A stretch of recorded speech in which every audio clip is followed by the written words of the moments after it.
All right, and we are back here on the GSMC Football Podcast. And for the third part of the show, we're going to talk about the Vikings. I know I mentioned them briefly doing the 49ers schedule, but we'll talk about the Vikings. We'll kind of break down their depth chart, where things are kind of at. So, it's being reported that J.J.McCarthy is, quote, squarely behind Sam Darnold on the Vikings quarterback depth chart. And this is reported by ESPN. He often comes in behind Nick Mullins in the pecking order, supposedly. And, yeah, Sam Darnold has been taking the majority of the first-team reps. Of course, was signed this offseason. A one-year, $10 million contract.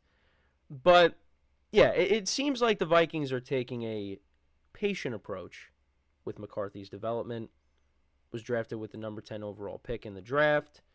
And he may be seen as a prospect who may need a full year to develop. And he turned only 21 in January. So, yeah, and I think this is the right approach. And that's why I've kind of been saying that, it depends on which prospect you're talking about. Because with Caleb Williams, he is the quarterback one. He's going to start week one. I think Jaden Daniels is going to start week one. It seems like J.J.McCarthy, he might fall in that category of they're going to ease him into it. So Sam Darnold is probably going to start week one. Michael Penix is not. Kirk Cousins is the guy, of course. Well, that's a little bit different because, they paid Kirk Cousins a lot of money, and, he has to start. Michael Penix is going to be waiting until his opportunity arises, which, for Falcons fans, you're kind of hoping that it's once Kirk Cousins' contract is up, because if it's any sooner than that, well, then that means, Kirk Cousins and the Falcons didn't really work out. But, yeah, so Michael Penix is not going to start. Bo Nix, we'll see. That one, it's either him or Jarrett Stidham is going to start. But we at least know for sure that Caleb Williams, he's going to be the guy week one. Because with Washington, they got Marcus Mariota there. Maybe Mariota starts. I haven't really looked into it, but I'm leaning towards Jaden Daniels is going to start. Oh, well, also Drake May, too. Forgot about him. It seems like Jacoby Brissett, he could be the starter. Looks like the Patriots are leaning towards starting him. So, but yeah, then I've seen some things about J.J. McCarthy, and he's struggling, and it's just, like I said with Caleb Williams, it's the same thing. I know you're going to have people that are going to overreact and say, oh, yeah, he's not good, he's not going to be good, but we got to be patient. Because the only way we're going to be able to evaluate these quarterbacks is when they actually take the field and play meaningful games. That's the only way. We're not going to know how good these guys are based off of practice. We see, I know we saw Caleb Williams. There was a video of him, doing a jump pass. It's cool. And, and even with, the veterans, like Aaron Rodgers, you see him throwing a no-look pass to Garrett Wilson. It's cool. But it's practice.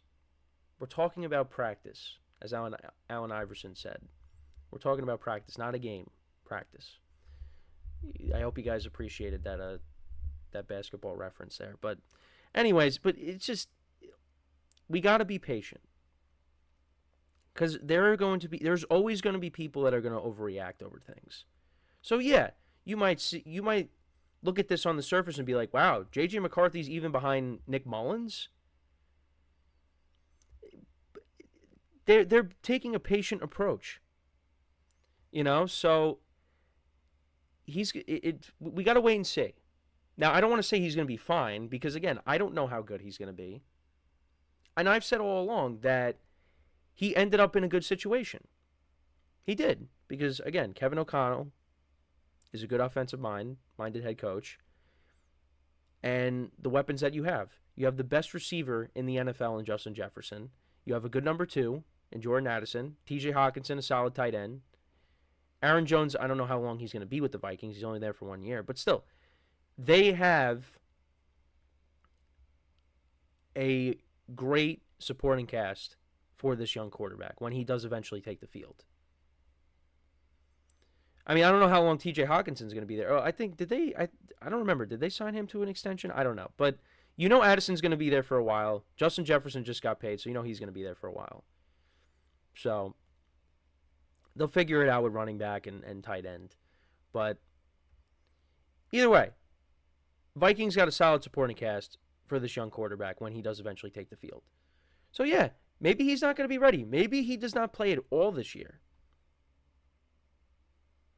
And I think that's the right approach. Because, let him learn the system, let him sit, and then when he's ready to take over, he'll be prepared. And he's not just thrown into the fire. So, again, this is not something to overreact. If he's struggling and he's, behind Sam Darnold on the depth chart and even Nick Mullins on the depth chart, if that's the case, it's not something to go crazy over. It's not. Because they are taking an approach of, you're going to sit, and then when you're ready to go, when it's your time to take over, you'll be better prepared for it. So, but like I said, I don't know how good he's going to be. I don't. I mean, you hear many different things about him. I could sit here and say, and like with Caleb Williams, yeah, I mean, I think Caleb Williams could be good, but you got to see it. We don't know until they actually take the field and play games and play meaningful games. That's how I look at it. Like Caleb Williams is in a very good situation too with the playmakers that he has. But if he goes out there and doesn't play well, yeah, there's going to be concerns. Just like when J.J.McCarthy eventually takes the field for the Vikings and he's not playing well. I mean, he might get a little bit of a pass just because, the first couple games, yeah, you might get a little bit of a pass, but then it gets to a point where you got to start seeing results. I mean, look at Jordan Love. Jordan Love sat for a while, right? And he finally gets his opportunity, got off to a good start. Then there was a stretch where he was just not playing well, and it looked like, well, Packers might not have their guy after all. And then what happened? He turned it up, played really well down the stretch. They made the playoffs, won a playoff game. But, that was a unique circumstance because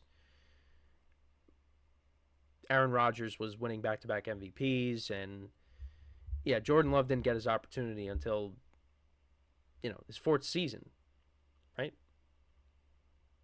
Yeah. And he was sitting behind Aaron Rodgers for a while. So, yeah, that's different. We'll see how it goes. You could look at Bryce Young, too. His first season. Yeah, that was rough. But that was not all his fault. We got to see what he does in year two. And I know I did the Panthers schedule recently, and I didn't really have them winning a lot of games. But I hope I'm wrong.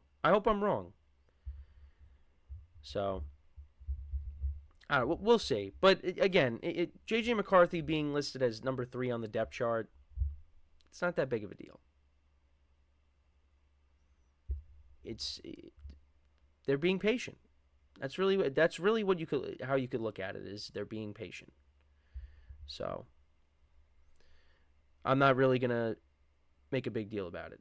And I know I talked about Jefferson earlier in the week and how he's gonna be kind of a mentor for him, gonna take him under his wing, and that definitely helps when you have arguably the best wide receiver in the NFL in your corner. That's going to try to help you along as well. So, we'll see. I think J.J. McCarthy's in a good situation, but now he's got to go out there and prove it when eventually his name is called upon. So, that's my thoughts on it. It's, again, him being number 3 on the depth chart is not a big deal. So, when he starts playing, that's when we're going to evaluate him. And if he's playing well, great.